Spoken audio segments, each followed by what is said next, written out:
Greetings and welcome to SLDR640 Beyond Diversity. My name is Diana Olson and I'll be your professor for this course, and I am so excited to meet each and every one of you. Some of you I know from other classes, this will be the first time that we've met. I'm looking forward to engaging you in this content that we have in Beyond Diversity and seeing how this will change your very lens that you look through, how it will change your mindset and your perceptions. That's what we do at Bethel, right? We transform minds so that you're equipped as a leader to lead in a very global world. And I'm excited to be on this journey with you.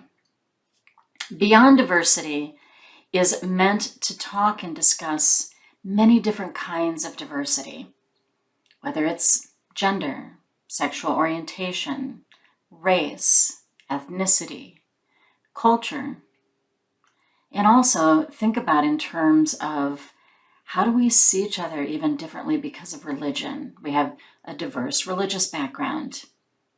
We will be talking about many different forms of diversity and how this can work to your advantage to understand diversity, to be able to lead diverse work teams, and to be able to gain that competitive advantage in business, right?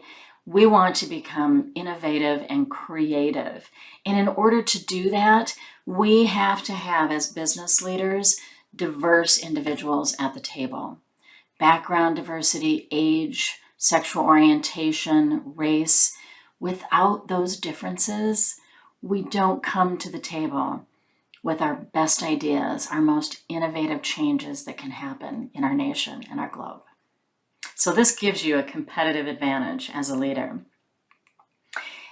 Talking from the perspective of week to week, I will go ahead and issue a weekly spin video just to spin through the week, see what it looks like, make sure you know where all the resources are and you have what you need. For a bigger picture of this course, I'd like to start with week 1 and 2. And how we are going to focus on concepts like, what are our biases? What are our assumptions? What assumptions or biases do I have about maybe Judaism or Islam because I'm a Christian? What might somebody have in terms of bias or assumptions of me based on the color of my skin or based on my American ethnicity? And so we're going to look at how we view each other through stereotypes, unintentional, even if it's intentional or unintentional, biases and prejudice. And also look at terms like equality and what that really means.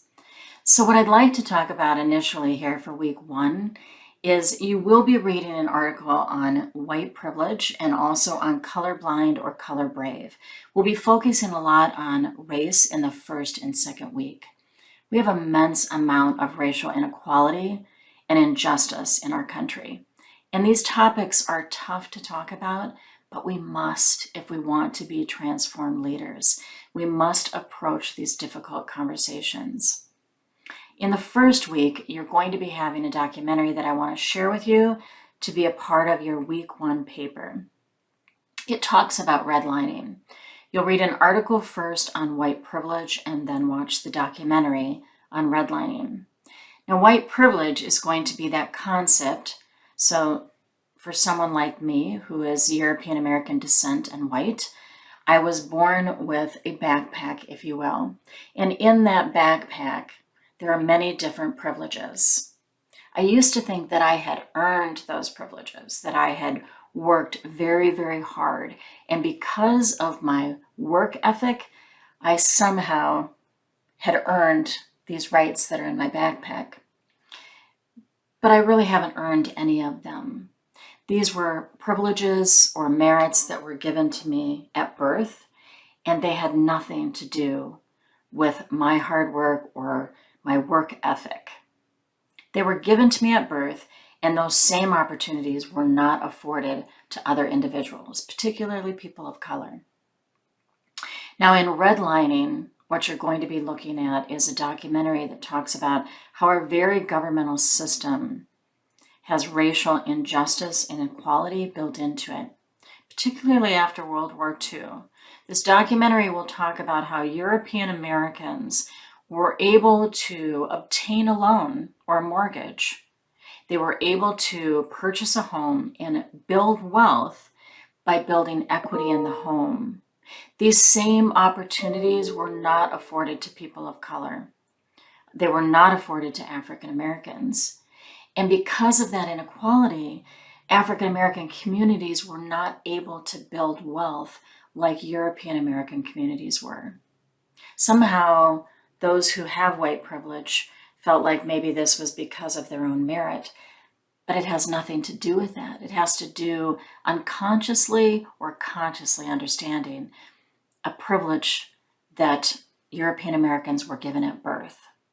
Because of that inequality, some of the professors in this documentary talk about how if we were to level the playing field, it would take African Americans 7 generations to catch up because of that disadvantage. That's almost 200 years.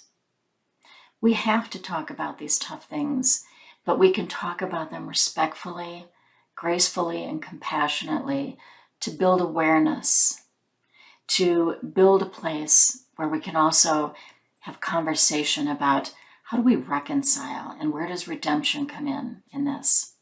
So I'm looking forward to this journey, and I'm so looking forward to each of our growth. Please participate heavily in the dialogues. This is your opportunity to learn from each other and bring all of these amazing experiences together that you've had. Why do we care so much about diversity in business? Again, because it is the innovation and creativity that we need to be excellent leaders, and we have to have a diverse workforce to do that. But you also need to be able to lead a diverse workforce. And this course is going to change the very way you lead that workforce in the 21st century. I'll see you soon.